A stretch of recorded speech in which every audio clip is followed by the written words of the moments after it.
The world famous cold open as we awkwardly talk and wait for people to join the stream. Good morning, folks. Get some people in the chat already. Got a banger show today, I think, full of like cool things that people are doing in very different worlds. So I'm excited to. Yeah, we're loaded. I definitely overloaded us today, and we're gonna see where we get. But yeah, definitely gonna hit. We have 3 guests coming on. I'm glad I'm part of that load. Yeah, we front loaded you, Renee. We got to make sure we get to Artisan. We have yet to not actually get every single time we do end up getting to the lightning round. So that's interesting to me. I think we subconsciously speed up, maybe, or maybe I'm just that good at curating. I don't know. It's not. I think we'll let you believe that. Yeah, we'll exactly. That. Well, we should kick off early. Like people are going to be joining in. We got the tweets going out onto the internets. We got casts going out. We got the pings going out. So I'm going to just take a second to retweet this. If you guys are hanging out here with us right now, it's the best thing you do to help us out is retweeting the live stream link from the Seed Club Twitter, which I'm doing right now. Sweet. Should we piece play us in and we'll jump in? Yeah. Sounds good. Let me retweet here. Comment section now. Nice. All right, here we go.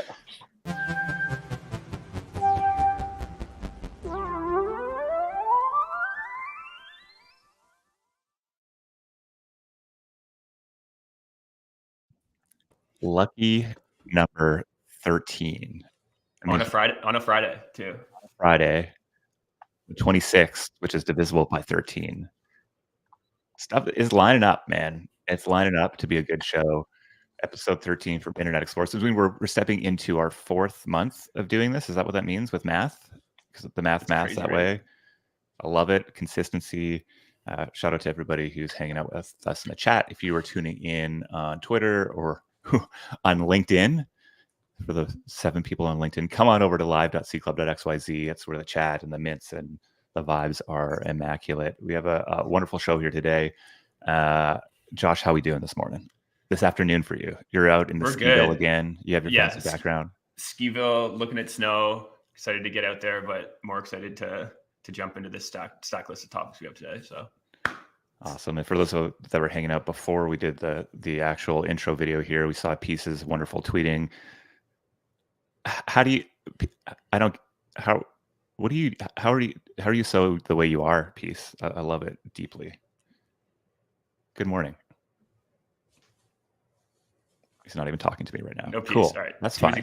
I'm good. That's fine. Oh, I'm sorry. I'm literally talking, but I muted myself because I'm making all this noise clanking around on the damn keyboard. But no, it's just like years and years of severe brain damage and like sitting too close to the TV, so to speak. That's what it was. It's sitting too close to the TV. All right, man. Well, we have an absolutely loaded show today. We'll see if we get to the lightning round. We've got some wonderful guests joining us. 3 guests. And we'll turn it over to you, Josh. Let's get this show rolling. Yeah, let's go. Very, very, very quickly before I introduce Renee, we opened up applications this week, dropped a post talking about, stuff we're excited by.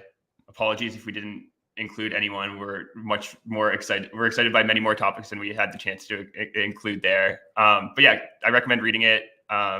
If you're interested and want more details, hit me up. Applications will be open for, I think, the next 22 days or something. I don't know the exact close date, but get in there. We're here. We're really excited by the quality of the projects we're seeing already. So it's gonna be fun. Apply early because we like to talk to people early. Don't wait till the last minute. Like we just put a pretty high value on getting to know you. So get in there early, and really excited about the applications that have come in so far. And yeah, we have a lot more detail we'll be getting into around the types of things that we're excited about. Part of being online constantly and poking the buttons in the on-chain world is discovering new edges that just don't fit so well into a list. And so I think I tweeted yesterday about just the sense of the bubbling energy that's coming back. I think for people who've been here through cycles and for a while, it can feel like it's just a bit of a grind. And just have the conversations we've had so far with teams and in the little pockets of the internet that we've been lucky enough to be a part of is just absurdly bullish in my mind. So we would love to hear what you're building. If you don't think it's a fit, still submit an application, or you can hit Josh up on Twitter. It's going to be a good one. It's going to be a good one. It's going to be so good. It's going to be so good. All right. Okay. Jumping to Renee. So Renee is the founder of Artisan. Renee, welcome. Welcome to the show. Howdy. So it was SEO5, right? You guys came through? Yeah. Okay, cool. I lose track of the numbers. Basically, so Renee, I'll give you a super quick intro, and then would love to just kind of jump into some topics. So I think what Artisan is, and correct me where I get this wrong, but like to take the first. No, I think it's always best to have what you do filtered through someone else, because that's really what you do. Honestly, it's really so much of the value we provide in the accelerator is just being like, okay, we see what you're saying, doesn't make sense. Here's what it sounds like to us. We're not talking about you specifically, Renee, though. Maybe we've had a few of those conversations. I mean, it's incredibly hard for founders are just too in the weeds, right? Anyways, let's get into it. Okay, so Artisan, you're a project, funding breakthroughs in human creativity. So you say that on your site. I think that very, very well describes kind of what you're going after. So basically, you have this novel funding mechanism where projects release artifacts as NFTs that really capture the essence of this kind of big audacious creative mission they're going after. And then on the other side, people can buy these artifacts to actually support and own a piece of their journey. And I think the really interesting thing that you guys are doing is actually organizing these, funding rounds, artifact release rounds into these seasonal competitions where, projects have, I think a month, maybe a month is wrong, some amount of time to sell as many artifacts as possible. And then, you guys both bring a ton of attention, kind of media and stuff to this competition, and then actually match the funding and awards to that top submissions get. And then, collectors of artifacts get to participate in the, curation of projects for the next round. And they're kind of a part of this growing artisan community that you guys are serving in increasingly interesting ways. So how does that land? I think that's the word salad that has all the right ingredients in it. No, you nailed it, man. So let's hear your words. Every season, our community curates a new selection of projects, very similar to Seed Club. In season 3, which we've been in for a minute. Oh yeah, it's me. Hi. Your phone's buzzing, Renee. Yeah, for those of you who are here, I'm gonna have to say something naughty now. Oops. Well, anyways, I can't have 2 conversations with my mouth and my fingers, apparently. Anyways, we're closing season 3 in a couple of days. It's been a really amazing season. The quality of the projects has been phenomenal, and we've raised a good amount of money. I think we're going to break $300,000 raised for these creators. Last season, it was about $100,000. The season before that, it was about $50,000. So every season, we're more than doubling the amount of money that we're able to help creators raise for their projects. And similar to the intro that y'all gave, I guess that's why we're kindred spirits. We accept all sorts of crazy projects: art, science, technology, culture, all the weird little niches between those genres.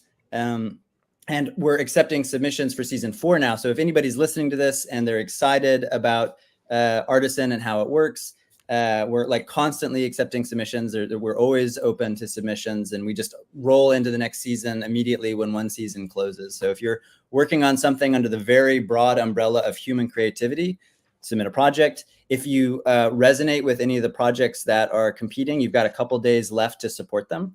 I think one key thing that maybe is worth highlighting from the great intro you gave, Josh, is that we go out to sponsors and get a big pile of cash that we award as match funding.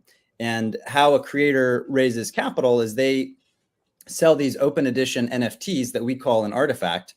They sell those to their fans, their supporters, their friends, their family, anybody they can cajole into buying one.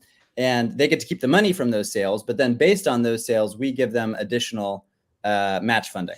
So the more sales a project gets, the more artifacts they sell, the more match funding they unlock. And the top project right now is a project from Trippy, who I think went through Seed Club, your 4th cohort, or maybe your 3rd one. It's a really interesting project. He's going to be producing footwear, like shoes, but using generative AI to come up with the design. We're funding a new religion. Spirit DAO is, I think, ranked number 6. It's right there. It's that great eyeball that you're scrolling past. Ron Rivers I met him in Miami. I love him. I'm pro cult. Not saying that he's necessarily building a cult, but if he were, I would want to join it. So it's really, really broad, super diverse group of projects. And so, yeah, if you're interested in supporting them, you got a couple days left. If you are a creator yourself and you want to submit, I want to make sure everybody knows what Artisan is and how we can support creators working on the fringes of what's possible. Yeah, I think that what gets me excited about this, beyond just like the passion and experience and talent that you've brought together in the team to do it, like I'm just very excited about what you guys have been able to just manifest and create in the world already. But seeing the growth in the amount of capital coming to these teams and sort of the breadth of the types of things that get funded here, I think it's like I always talk about just the power of new mechanisms emerging in crypto and like the innovation and explosion of innovation that kind of pops off out of them. And I think you guys have been running at something pretty novel here, bringing interesting, on-chain actions together with almost this off-chain conversation and media and engagement that happens out there. And I mean, it's number going up to the right with both like the size and impact that you have here. And I think it's gonna be really interesting to see. Oh shit! Did Peace Note just buy a non-fungible plant NFT from? We're gonna talk about them later. They're also a Seed Club project doing some cool shit. Yeah. Thank you, Peace Note, for doing that. I really apprate that. Sorry to interrupt you. I just Renee, maybe quickly before we let you go, I'd love to. So, like, you've been working on this for what is it now? 2-3 years, a while, right? And it had kind of. Oh Jesus! It's kind of embarrassing. I've been working on this for like 15 years. Okay, even better for my question.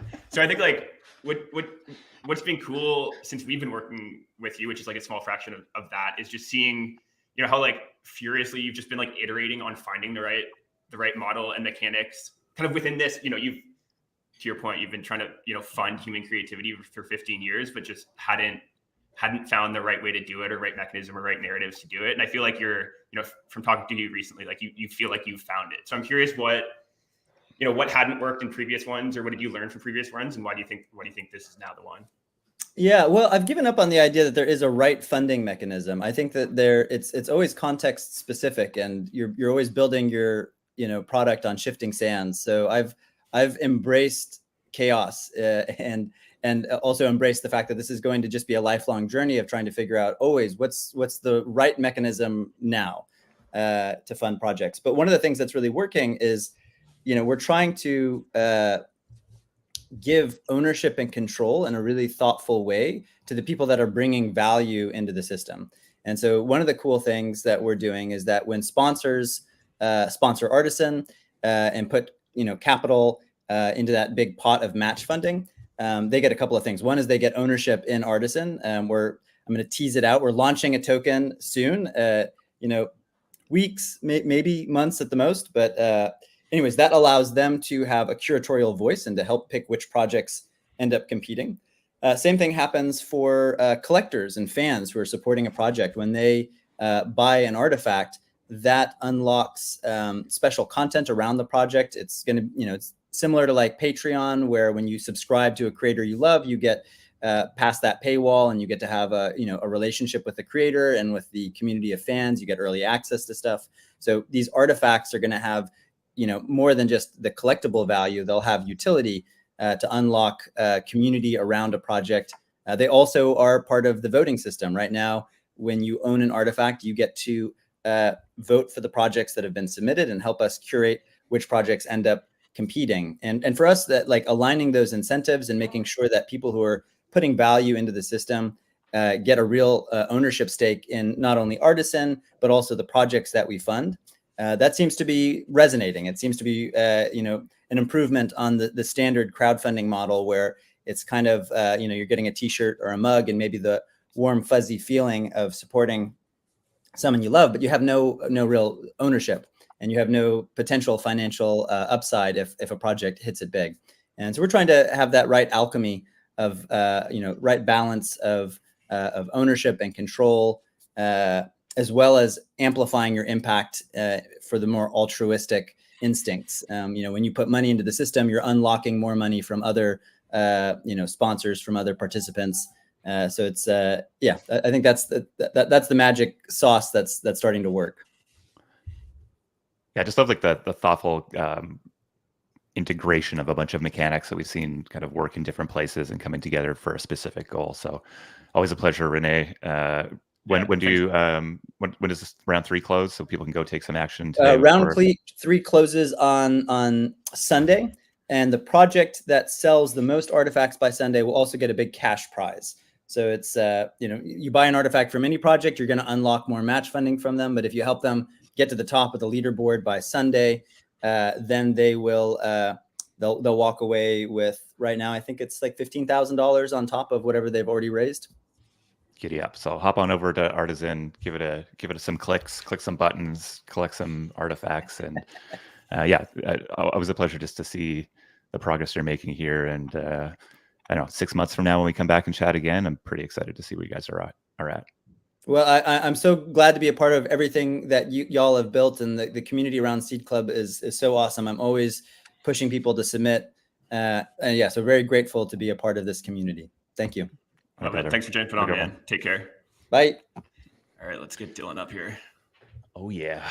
I mean, 15 years he was working on this in various ways, and through. No funny, man. I was like 3-4 years. Like, no, it's crazy. He's been pulling on this forever. I love that people are just infatuated by stuff. And Dylan, you and I haven't had a chance to chat yet, but I just see a similar infatuation in like everything you do on the internet. So yeah, I mean, I've been a fan of Survivor for probably, I don't know, 20 plus years now, and this idea has been in the back of my mind for probably almost 10. So Josh, why don't you intro here so we don't jump into the cool shit. I mean, let's just jump into it. So this is Dylan. He's building Crypto the Game. It's coming out imminently.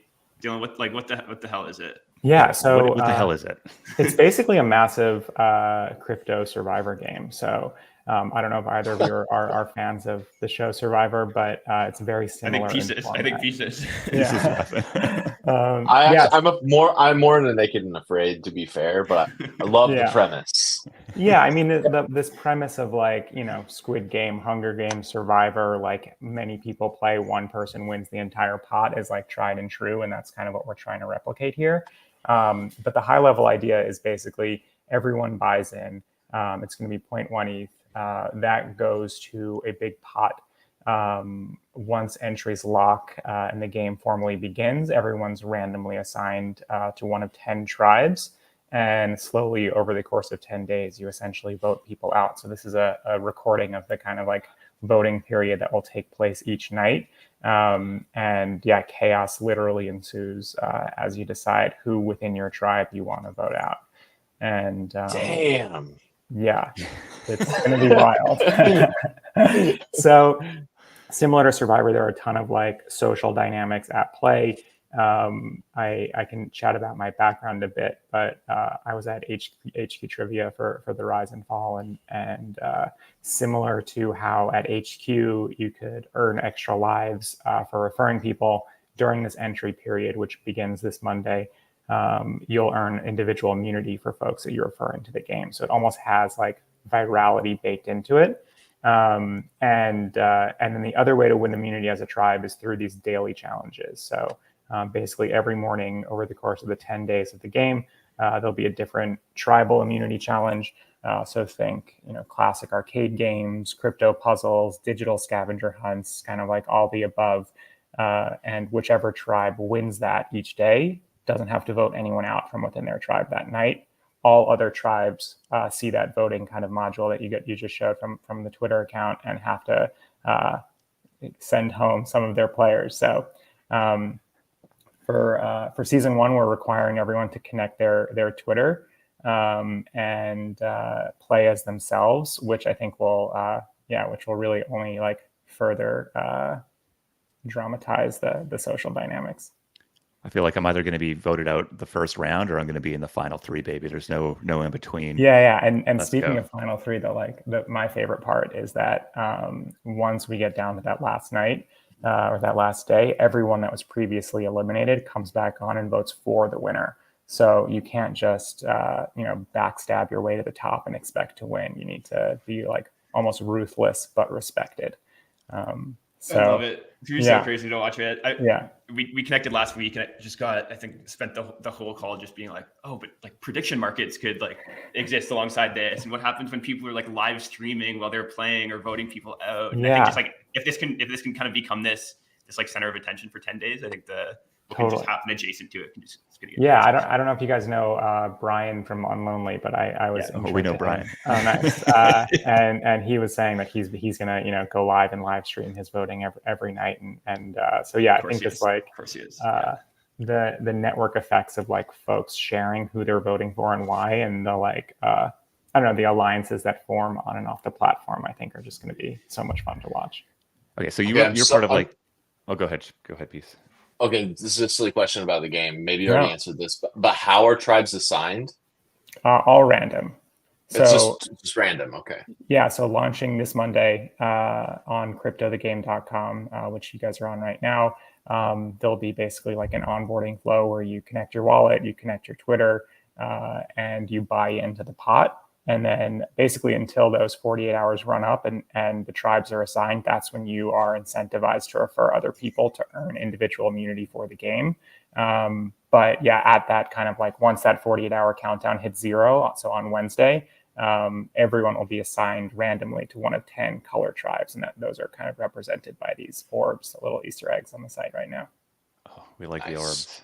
Yeah. Okay, so you were part of like an insane consumer app building startup experience. Like HQ Trivia took over the world, and definitely had a similar, it came in bright and went out bright in many ways, but now you're building in crypto. So like, what are you able to do? Like, I guess maybe my question is why, but also what are you able to do in the on-chain world that maybe you weren't able to do off-chain? Yeah, I mean, immediate answer is like so many things. I haven't like teased the premise of future seasons, and we can talk about that. But there are just like infinite ways that you can make this a more fun experience on chain. But at HQ, I kind of saw firsthand like the pain points of using something like PayPal to pay out winners. We basically lost money on every withdrawal. We had a set cash out limits, which was frustrating for players. We've had a freeze account, like just like so many pain points, and like it's a meme, but like crypto fixes this, and it literally does. I don't know, just like personally as a fan of like consumer crypto projects and like the nostalgia of minting an NFT and like that feeling like buying a pack of baseball cards and post reveal seeing what you got, similar to opening the pack and seeing what you got. Just like there's just something magical about those experiences that I'm hoping to recreate here with this game. And then also just it seems like crypto Twitter specifically is so tribal in nature and like very ripe to play a game like this. So that led into it as well. Do you want to tease any of the like future crypto mechanics that? Oh yeah, for sure. So similar to Survivor, my goal with this is to have the high level idea basically be the same every season, where everyone buys in and you vote people out. Last person standing wins the pot. So season 2, I'm tentatively calling Anon Island, but you don't connect your Twitter account and you play fully anonymously and you mint an NFT, which is your slot in the game.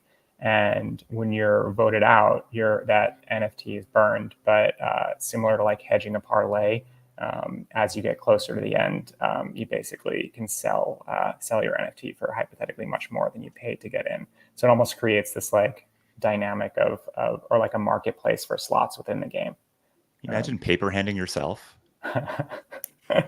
Or I was talking to someone the other day and they were like, oh, I might just like wait till the end, like buy all of the slots and like hope that it's less than the pot and like guarantee that I win basically. So I don't know about that, but we'll see kind of the social dynamic. Well, if there's an angle, somebody will find it, which I think is the crazy thing here, especially when you're doing stuff on chain. But yeah, I mean, the extent of the on-chain mechanics for season 1 is basically buying in, which is sending 0.1 ETH to our multisig, and at the end of the season we send 90% of that to the winner, which is just like minus our cut to keep the game up and running essentially. But the goal is to get progressively more on-chain with each season.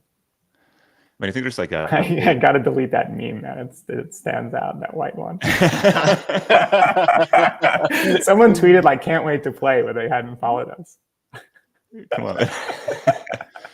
But I think you're building in a thing that I think is a very clearly emerging trend. We saw this in our last batch and have had Patrick from The World's Largest on before, which is sort of, in one part looking at it in games, but there's also this sort of ephemerality of building, right? This idea of needing to refresh. I think Lee Jin came out with a post yesterday kind of talking about this. There's talks about sort of what are the right models for funding and for building these things.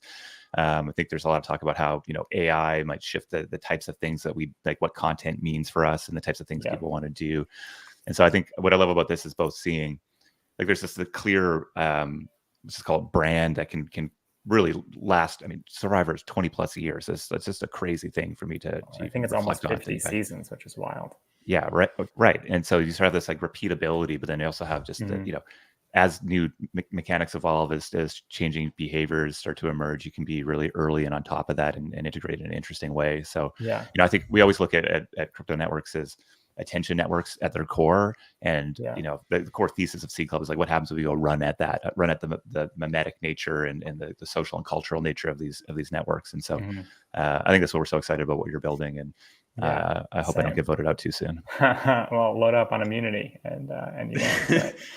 But yeah, I mean, you bring up a good point. I think the reason why, like, I started my career in TV, and we're treating this like a TV show with seasonality and different kind of like TV focused mechanics. But the reason I kind of just like stumbled upon tech by way of HQ Trivia, and the reason I joined and was so excited about it was I kind of saw this very clear vision of a live interactive TV network. So Josh and I spoke about this a bit last week, but in the same way that HQ kind of took a traditional game show and made it live and mobile and interactive, like the same could have and should have been said for a Shark Tank format or a talent competition or a dating show, or in this case, Survivor. And like, I'm a huge Survivor fan. I think I mentioned that at the top, but like and you almost need to be to build something like this. But so I've just been obsessed with this idea of a massive Survivor game for 6+ years at this point.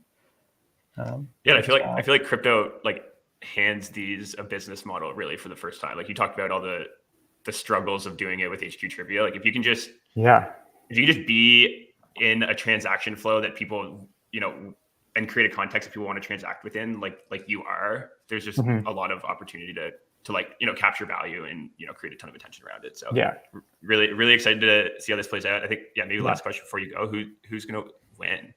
Who's going to win?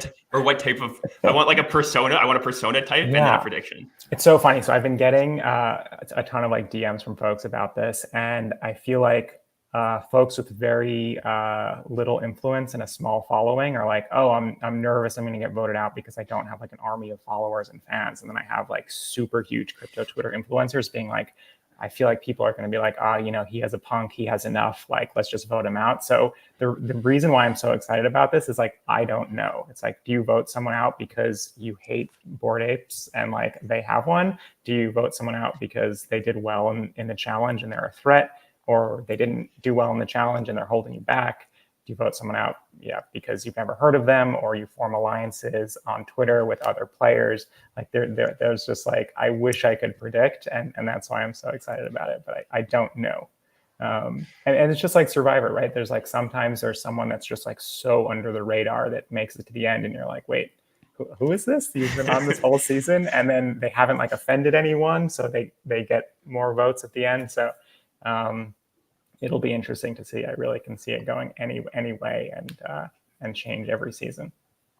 It's like winning dodgeball because you stood still at the back of the room. Yeah, it could be. You're speaking from personal experience, Peace? That sounds like a keystone strategy. Big time. Yeah, you kidding me? 5th grade gym class? You think I'm gonna run? No, I'm chilling. That's such the opposite strategy that I deployed. I was like, I want 15 balls in my hand and I want to be rolling all over the place. Yeah, and we'll definitely see both of those personalities on the game. So I'm more of the chirper. I want to get into your head. I want to mess with it. Here we go. We got 3 distinct personas. Let's see how it plays out. Yeah, we'll 6. So Dylan, it launches Monday. Is that right? Yeah. So on Monday, we're going to open up entries. Again, like, you'll be incentivized to sign up early and refer as many people as you can to the game. On Wednesday, the 31st, we'll lock entries. Tracks will be randomly assigned. And 10 days later, someone will win the entire pot. Sick. It's going to be a fun Game on. I just hope it goes really, really well. So you're like, oh, fuck, I need to keep doing this. Same. Yeah. And we can just well, I kind of have like seasons 1 through 3.5 like mapped out in my mind. So I never want to stop. So, and I'm not, I'm never going to stop. Oh, that meme is so good. It's so good. Yeah. All right, man. Well, wishing you the best in the final moments here before you push it live. It's always an exciting thing to work up to, and we're excited to dive in with you. Calm before the storm. Yeah, can't wait for you guys to play. I hope one of you wins. Me too. Awesome. Thank you, sir. Thanks, Dylan. Take care. Okay. Bye, guys. See you, dude. All right. Peace. Let's get our friend Wake up here. Let's do it. Let's see. I'm going to change some settings here so we can get some. Oh, all right. We got the four screen. Wait, can you hear us? Nice. Yeah, I can hear you. Nice. What's up? How are we doing today? Not too bad. Not too bad. It's been a heady couple of weeks, and for whatever reason, Maryland, I'm in Baltimore, is experiencing like a spring suddenly. So we got a ton of snow, and now it's just really moist everywhere. So we have all of our weather stations right now are talking about the atmospheric rivers that are headed our way from the Pineapple Express. I feel like we're just inventing new words to make weather sound more intense, but hey man, you had I feel you. Express. Yeah. What a film. I saw it. I remember the commercial. There was a commercial where Will Smith was saying that the biggest rivers in the world are in the sky. I'll never forget that, because I was like, why the hell is Will Smith doing the nature thing? But anyway, I'm glad it's made its way to the news. That's nice. These atmospheric rivers. Yeah. Will Smith's always early. He's early. Exactly. Yeah, so otherwise I had kind of a whole spiel, and now all I can think about is how cool Crypto the Game is going to be, and how cool things like that are going to be once decentralized social is able to claim an even larger share of the kind of more public network, and not just the kind of crypto elite that it has managed to raise so far. I got a blog post that I'm warming up right now that I think, like, I'm pretty convinced that the best thing we could do for adoption of this technology is getting people to use decentralized social, getting them into Lens, getting them into Farcaster, seeing what other things might be built out there. It's just incredible what you can build on top of them. But when you intro us here, Josh, so people have context. Let's do it. Yeah, so we brought Wake on today to talk about DGen. So DGen's been this meme coin that's, I think, taken over a lot of Farcaster, specifically the DGen channel within Farcaster. But its success is like really providing an interesting case study, I think, and like kind of hinting at a future where like meme coins are more deeply integrated into product experiences. So, but it's also kind of just gone bananas to the point where like I have no idea what's truly happening with it. I can't keep, every time I open it, there's just like new DGen experiments, people doing new things with it. Continues dominated in the feed. So really just wanted to bring someone on that was deep into it, has been deep into it from the start. Many people recommended we talk to Wake, so sick to have him on here. Also just, I think, deep in the Farcaster ecosystem broadly. So yeah, excited to dig in. Really like why I'm so intrigued about it is, there had been a number of meme coin experiments within the DGen channel of Farcaster over the last couple of months. I think, Points was first. Then there was like Wow, Yo-Yo, Fart, kind of like a bunch of them. And, those all kind of went, the classic meme coin route of like interesting for a couple of days, maybe there's some interesting mechanic or, whatever to capture attention. And then, just kind of lost interest and lost hype. But DGen seemingly has not gone to that path yet and had much more staying power than the rest of them. So really just like wanted to dig in and understand why and what's going on there. So yeah, Wake, maybe like do a like super brief intro of, yourself, I guess your like experience within the, Farcaster DGen channel. And then what is DGen? Tell us about it. Yeah. So is it worth doing a kind of ELI 5 of Farcaster versus Warpcast, or are we all pretty familiar on one? We're pretty Yeah. Yeah. Okay. We're pretty jump on into the Yeah. So obviously you got Farcaster. I was a pre-permissionless early user of Farcaster. Check my FID, right? I've got the OG badge. I've got all. What number are you, Wake? 2904 or something like that. 139, baby. Ooh, 139. That's not a competition though, Wake. I didn't mean to bring it up right there. I didn't. No, but you are way deeper in it than I am. I've just recently got back in. Sorry to interrupt. I just wanted to show people that I'm cool. It's a preoccupation of mine. We're all cool here. Thanks, Steve. I appreciate it. So yeah, you have this community of like developers and angel investors and, you know, some speculative crypto people, but mostly it's just a highly concentrated network of competent crypto people trying to build really interesting new things during, you know, the bear market for the most of this kind of early cultivated period. And they went permissionless. More people start coming in, new ideas start kind of coming out.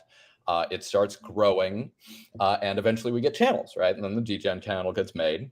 And you know, there's some of those kind of meme coin one-offs. They came and they sort of petered out. They couldn't really become the sort of cultural shelling token that we need. And they're not really distinct from things like warps, right? Warp casts internal non-crypto reward token, right? Those are more just points than anything else. There's no real money.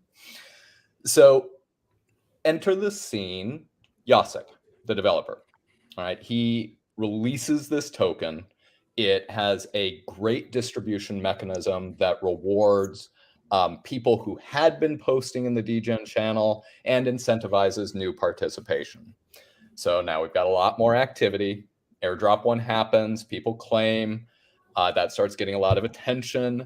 And now we have a token, right? It could have been anything. It's called degen, but it didn't have to be. The idea here is that it's for degens, right? The frontiersmen of these ecosystems, the ones who have a high tolerance for, you know, errors and troubleshooting, and we're willing to get in the weeds and we acknowledge the risk even if we ignore it. So degens have a ton of this token now. All right, we have suddenly, maybe even accidentally, financialized this successful degen channel full of low-key degen devs. And now we've become an accelerator, more or less by accident. And we get lots of organic participation. So you've got, you know, the kind of top-down curatorial studios like Seed Club that get to choose and get to help and get to kind of push somebody into market. And then you've got the bottom-ups, right? The ones who just sort of fill the delta with this like nutritious liquidity. And now all of this stuff starts growing and we start getting weird experiments because everybody is suddenly really rich, right? And artists get to do what they really wanted to do. And devs get to start leveraging Farcaster's social graph to make really interesting games subsidized by things like degen, right? So Warpcast is never likely to release its own actual crypto token. They can't, right? They'll run into App Store complications with that. It pushes them out of a market they can't afford to lose. So this was always absolutely going to happen, right? This intersection between Farcaster, base, degen, and the forthcoming bull market is a really heady cocktail for success. Right, we just need to get enough of these early ambitious developers the money they need to go ape shit. And so that's what we're doing. And this experiment is going to go off the rails before all of these airdrops complete. What a fucking explanation. Holy cow. I mean, there are so many just delicious quotes from that I'm now forgetting, but we'll clip it. We're going to pull it. There's some clips happening, I'm sure.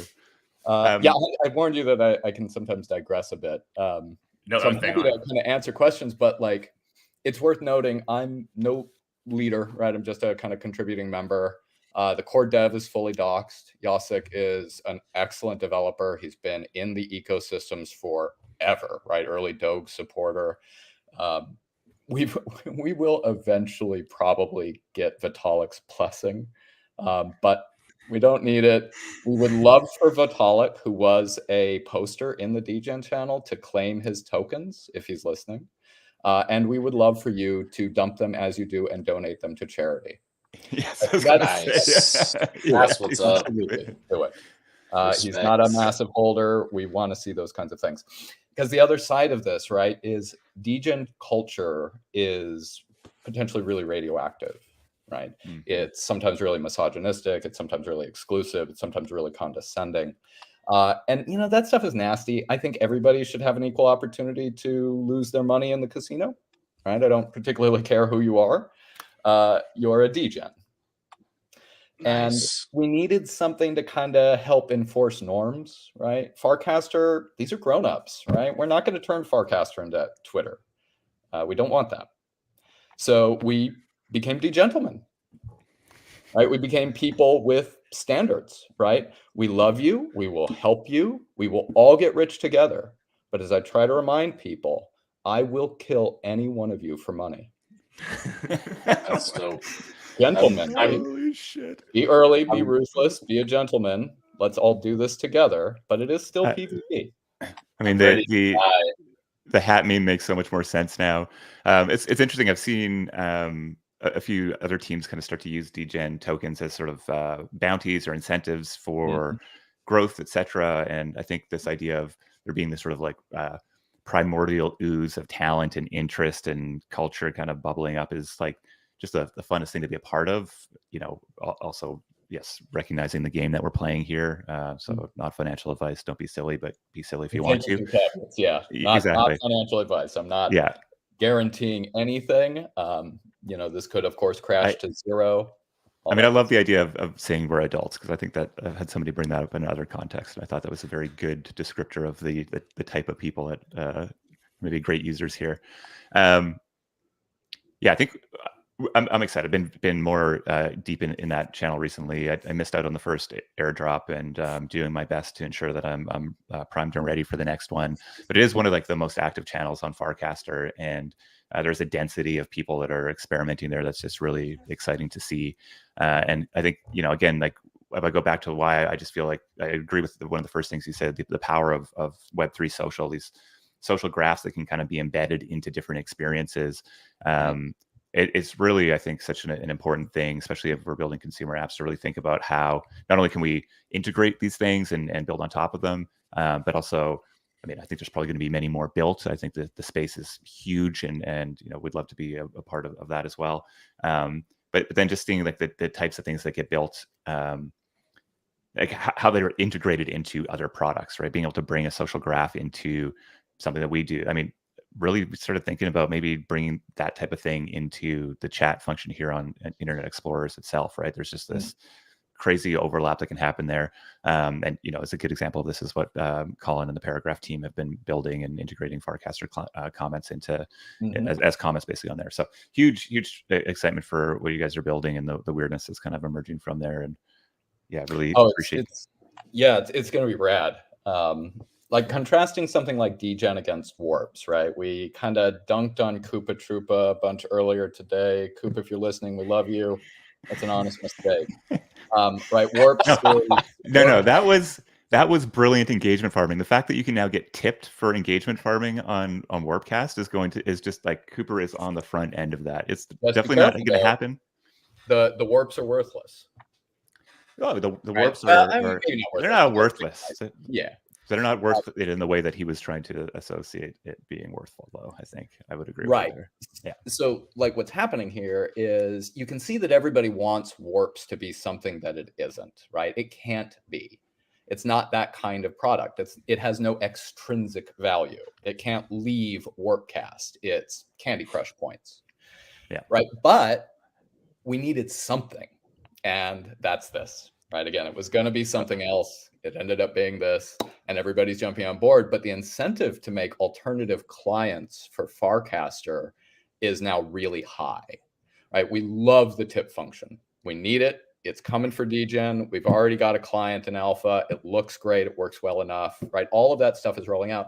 But what's fascinating is now the devs are incentivized to kind of break out of the normal mainstream loop. Right. Warpcast superficially resembles Twitter. We also have other clients that adapt Farcaster data to look more like Reddit or other versions of Twitter. Right. But eventually we're going to disembark from the old roads, and we're going to start adapting that data into new kinds of social experiences. Right. This stuff is familiar. It's helping to get people onboarded, and that's super great. But we were not going to just make LinkedIn for crypto. Right. The contribution that degen can make is it adds sugar to an already volatile cocktail. And now we're just going to see what people make for money. And it's going to be I love very it. exciting. I love it. I think we got to leave it there, man, because we got a bunch Yeah, of other yeah, stuff to get through. But this is Keep going. absolutely phenomenal. Appreciate you jumping on. I also want to call out a lovely comment from Lucas in the chat. He says, "I love dunking on Koopa Troopa. I've been doing it since high school." So a long-standing history there before it. Another reason why, if you're listening to this on Twitter or LinkedIn, our favorite place for people to come and listen, and come on over to live.seedclub.xyz so you can see the absurdity of the chat over here. It's kicking off today. I love it. Anyways, man, appreciate your time here. Yeah, thanks so much for Good to see you on the internet. Thanks for inviting me. I guess I'll see you guys in the channel. Keep cooking up those cocktails. Yeah.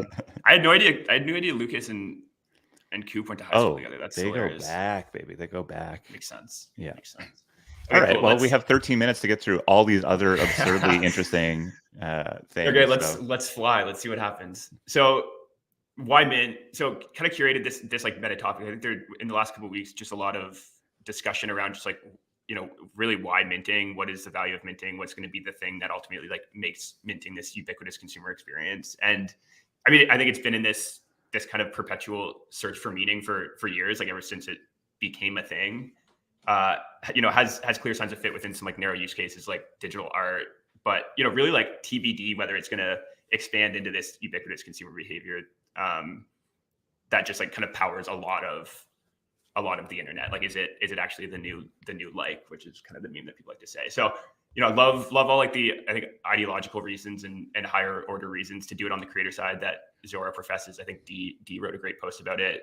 We'll kind of fly past that because I think like ultimately, it's going to take a lot more to get people over the line on the creator side. And we're still just like largely missing the like meaningful social contexts we need to make that happen. Like people, products where like what you've collected forms the basis for your identity in some context that you actually like want to build your identity within, or like supports your reputation in a network that you actually like very much care about building your reputation within, or, it's actually like visible and like the things you collect are actually visible in compelling ways that's not just like buried in your wallet. So think generally we just need to get, more kind of imaginative and intentional in creating these. But I really like this post that Fred Wilson dropped this week that was actually like another reason to collect that I personally hadn't actually considered at all. And he talks about basically like collecting as a way to build your own personal data set that you can train personal AI models and agents on. So if like, using personal agents becomes a core part of our lives and having a frequently updated data set that they can train on and understand us through makes them better, then like collecting content to feed them is kind of this like really interesting potential driver of collecting as like a consumer behavior. So Jess, I know you read it. Just curious your thoughts on it.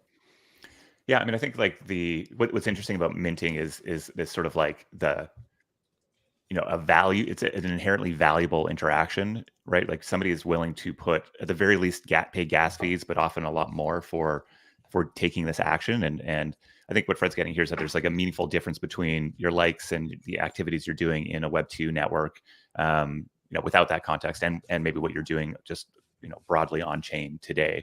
And that those are two different types of data starting points. And I think he's really teasing at more of an intuition here, I think, and Fred's intuitions are ones that I think are very well worth paying attention to. He's got a long history of being very early to very interesting things, but also sort of like a ton of uncertainty around, what are those social contexts that actually make this meaningful? And ultimately, I think, since these are open and permissionless networks, like, is there a sense of sort of, like, are we actually going to act in a way that we would truly curate valuable information around us? And does that, I think he sort of alludes to this idea of it being like a powerful business model or tool within sort of the evolution of AI.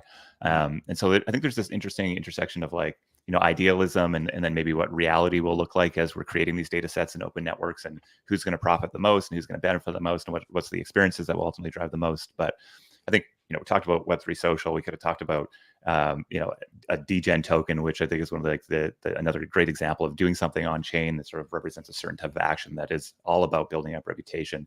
And then we're really, I think, asking the question of what comes next and what makes these things meaningful and valuable. And I think looking out into the ecosystem today, it's maybe hard to see exactly how all those things come together, but we're building up all this data in ways that are composable with net new things that are being built. Like today, you can mint this episode on pods.media. There's a leaderboard, cool, but like we're thinking about like what are all the other cool things we could do, to make that be something that is more meaningful in the broader vision and adventure that we're all on here at Seed Club and in the broader consumer crypto space. So I think it's just, again, worth paying attention to. And if you see teams that are kind of doing interesting things with these very high value interactions that mints represent, I think it's definitely something to pay attention to. Yeah, 100%. Yeah, I think it's ultimately like it's going to click for a lot of people once networks or like a network like Seed Club or like a social or like reputational or identity context like Seed Club starts just adding meaning to transactions that happen within it, right? And we've been talking a lot about just like the value of it's like the things that happen within our network were actually transactions instead of very often just kind of like social things that happen. The like network legibility you get from that, the ability to reward stuff you get from that, the distribution you get from that, the like participant profiles you get from that, endless AI applications potentially one day you get from that. So I think like once these like networks and contexts start realizing that and really like reinforcing that, I think it's gonna get pretty interesting. It's gonna be fun. All right, moving on. 8 minutes. Okay, so next topic, why points? So we've I think been endlessly talking about points. Crypto Twitter endlessly talks about points. It's just really like this post by Graham, who's the founder of Stack, and Katie, who VC at Archetype, dropped this post this week. Really, just like I think it was just kind of like a fresh, like unbiased kind of perspective on points generally and the state of points, and I think the future of points. So started off just talking about how just like core they were to consumer products in like the 2010s, right? Like Web2 consumer products. When mobile took off and people started realizing how much opportunity there was to just make kind of like mundane activities fun and make people want to do them on their phones, like Foursquare, Waze, Duolingo, the list goes on. They started realizing the value of like point systems to tighten the feedback loops in these like often long feedback loop things, right? Like learning Spanish, the payoff comes in 10 years when you're fluent. But if you can just see a number go up every time you practice, like that's a pretty strong kind of like habit forming thing. So they've been around for a very long time, and they kind of just like reflected on like why blockchains are just kind of like this natural infrastructure for points, kind of recognizing the reasons to do points instead of tokens, the flexibility you get, the optionality you maintain, obviously the legal considerations. So what Graham's doing and where they netted out on this post is that there's this really opportunity to actually kind of thread the needle of like the benefits of tokens, which is, composability, auditability, and also the benefits of like maintaining optionality, which you get with kind of, off-chain points. And that's actually just like bringing on-chain points, which Graham's building a product to facilitate. So just thought it was a good post worth reading. Just your thoughts. Well, I think I think a lot of people are sleeping on points. I see a lot of hot takes from the more ideological side of crypto, which, I always love because it's a great counterbalance. But I think there's a lot of other evolutions here that points, maybe perhaps like the biggest benefit, I think, is that maybe points are just a lot more accessible to the next wave of people that come in. The idea of like, if we can think of tokens and crypto generally being, disdained, you don't have to go too far into other networks to see like the hate for tokens, that maybe points actually become a thing that are a bit of a bridge. I think I tweeted today that I think points and mints are like the thing that makes crypto approachable again. And I think there'll be a lot of teams pushing at non-financialized side of points, or maybe non-super speculative side of points. That I think is also super interesting. Hadn't fully opened my mind to that previously. And so, I think the thing that gives me confidence in that is like the internet broke yesterday with Kith. Is that how you pronounce it? I'm not cool enough to know how to pronounce these cool brands, but Kith doing a loyalty points where they actually did a retroactive airdrop of points to anybody who's purchased over the last 10 years and have rolled out a very compelling, reason to want to continue to collect. And so I think, you just sort of see these things bubbling up in a bunch of different areas and become sort of natural crossover points. Pun, maybe not a pun, just using the word again. So I think I don't know what it becomes, but we're in this sort of stage of the market right now where I think we need to be really paying attention for what the emerging mechanisms and narratives are going to be, and I would have points as one of the main ones to pay attention to right now. Yeah, I think points being more accessible is such a great point, because we're all just so comfortable with tokens at this point that that's what we want. But the like mental overhead of understanding what a token is, understanding how to like think about this volatile asset as like this kind of in-game currency. It's like, should I spend this? What if it's 10x next week? What if it's half the price next week? So I think just like the accessibility of points compared to that for like normal people is definitely overlooked. Agreed. Okay, let's go. Non-fungible plants. So this is another one just wanted to call out. So they came through, they were early. Well, third cohort? It's all a blur, bro, but It's all a blur. They were through and they're still doing crazy shit. So yeah, so the company behind this draw that came through our cohort is called Grow Your Own Cloud. And basically what they're doing is they're focused on storing data in plants with this like very audacious goal of being able to turn server farms into carbon absorbing data forests. So worth checking out, because like they're just they're so out there. Team's amazing. But this week they announced an NFT drop that they're doing called non-fungible plants, basically just to kind of, show the power of this technology. So, you can probably guess where this is headed, but basically they're storing an NFT in plant DNA. The way it works is if basically everyone who collects an edition that I think they've dropped or are dropping soon, all those addresses will get put into an artwork. We'll create an artwork with them, and then the data of that artwork will actually get stored in the DNA of a plant that they're going to create experiences around, and everyone that participates will have some ownership or governance or something over. So anyways, just crazy technology. Just haven't seen anything like this, so wanted to put it on your radar. Worth checking out. Yeah, it's super fun. It's literally storing data in plants, which you go like how and why, and those are all fair questions, and I can't answer them, but they're doing it, and they've been in so many different like events, conferences, displays, just cool setups in other places, and seeds and all this sort of stuff. I think it's super exciting. So yeah, they're doing an IPO. They're doing an initial plant offering. There's some good language, like seed round, initial plant offering, non-fungible plants. It's riddled with puns. We like it. All right, we got to finish this list. Okay, you son of a birch, I'm in. No, get off this. Let's move forward. All right.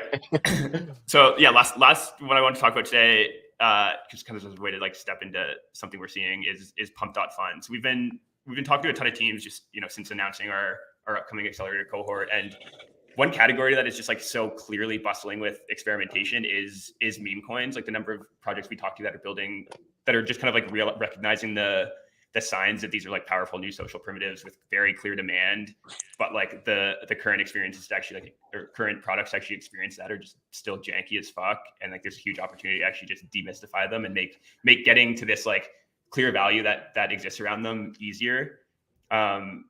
Tons of teams kind of exploring that. So Pump.fun is one that, still super early, product's pretty raw, but just got my imagination going, because basically what they've built is a product that makes it completely like seamless and free to create a meme coin, and also safer to speculate on freshly launched tokens. And they do that by basically tokens get launched on a bonding curve. You have to be careful scrolling this site. If you don't, we can do whatever we want here. Find the hot dog. I made that from our show last week. Great meme. But basically what they do hot is dog to $1.50. Sorry, pre-programmed. Yeah, pre-programmed. It's programs, exactly. So tokens get released on a bonding curve. So anyone, there's like trusted liquidity there. You can't get rugged. Obviously, people can still sell, but your liquidity can't get yanked from it. And then once it hits a certain threshold of market cap, which I think is 69,000. Of course, 69,000. Yeah. The liquidity from the bonding curve automatically gets deployed into an LP of a Radium pool, and token goes live and gets it moves off of the platform at that point, and you can trade it and organize around it like you do everything else. So really cool how it's just kind of democratizing creation. I think, I don't know, just my imagination was going on just like how this could turn into like a pretty interesting social experience if people can just focus on creating viral memes, and kind of like the meme coin creation and complication gets kind of like abstracted away there. So well, and it's so important to remove all that. Like there's so much risk and zero sumness and stuff. So I think like the evolution of meme coins into something that not only reduces the risk of getting rugged, which is ever present if you're on the open internet, but then also I think like figuring out what are the guardrails beyond that allow for these things to maybe be capture value in some way, so they can continue to grow and invest, etc. And even if you hear how the other guys are thinking about degen, right? There's clearly this attempt to try to balance off the pure degeneracy with more social context that kind of maybe removes some of like the clearly negative potentials that exist in all these meme coins. So yeah, we're excited about that sort of like the evolution, and the safety and social context that maybe creates these things being less like one every cycle popping off and existing, and you get some people getting rich and some people getting wrecked, and into things that maybe last a bit longer. All right, we're at just over an hour here, so let's just do one lightning round because I feel like it's a thing we want to continue to do. So why don't you just choose one there, piece? We'll get into it. Okay, nice. It's a different one. Son of a bitch. Oh, this one's funny. Let's do this one. We should do this one. Well, I just love how, Friends with Benefit, whatever, been building for such a long time, heads down, creating a ton of just like real value, running festivals, and then suddenly like the meme coin threaders get hold of it and tokens up like 300% in the last 2 days. Yeah, on like incomplete information. On completely incomplete information. Like, twist. Yeah. I mean, the internet is just become... Don't worry. If you're in my channel, you should be up 3x from here. The thesis was wrong. The thesis was wrong, but my timing was right. So shout out Steph, Niche, Danny. We're fucking loaded up. Cooking, baby. Let's go. It was also just funny reading that and be like, oh yeah, like this is just so much more legit than like 99% of tokens that actually get launched when you just read like the like bullet points of that thing. But that's just one piece of the puzzle in this world, right? That's like the last day. That's like the last day. So anyways, it's funny. All right. $1,000 is programmed. We did All it. right, we did it. We hit a lightning round. We're back here. The last half hour has been a lightning round, or last 20 minutes has been a lightning round. Exactly. We're back here every Friday, 10 a.m. Pacific, 1 p.m. Eastern time. Absolutely love everybody that's in the chat. You guys are incredible. Thank you for hanging out with us here today. Thank you for retweeting and sharing this stuff. We're having a lot of fun doing this stuff. So even if I think if nobody showed up, I continue to do it because I like talking with you, Josh and Peace. But really cool to see the audience start to grow, and we have a lot of fun things planned there. Our focus over the next couple of weeks is talking to builders that are building at the edges of the consumer meets crypto intersection, and our calendars are completely effed in the best possible way, getting to talk to awesome people. So if you know somebody, or if you yourself are building, I just encourage you to drop an application. We have a lot of people coming back and applying that applied last time. It's been really cool to see just the evolution that they've been on since then. Huge props to people who've been building through the bear, and just continue to push their vision. So we'd love to hear from you again if you've been at it for a while and maybe didn't get through last time. We get hundreds of applications. We select a very small number of people, and I think of teams.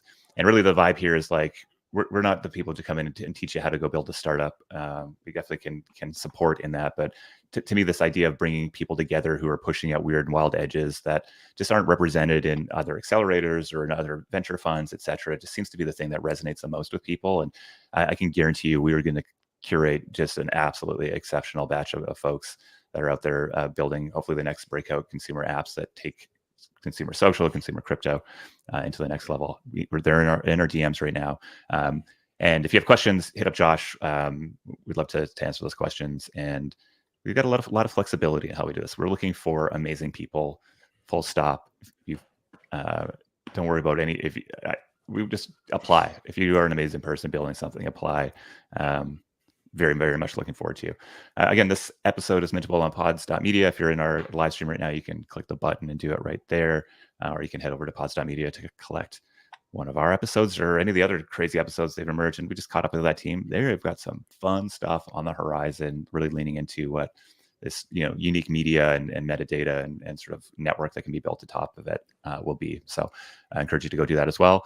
And I hope everybody's dealing with atmospheric rivers, get to stay dry and know how to swim. That's more of a comment to me. And pay attention to Will Smith. He's probably ahead of his time. Ahead of his time. That's right. And, yeah, hard to say. I don't know. Difficult. All right, folks. We'll see you next week. Ciao. Ciao, ciao.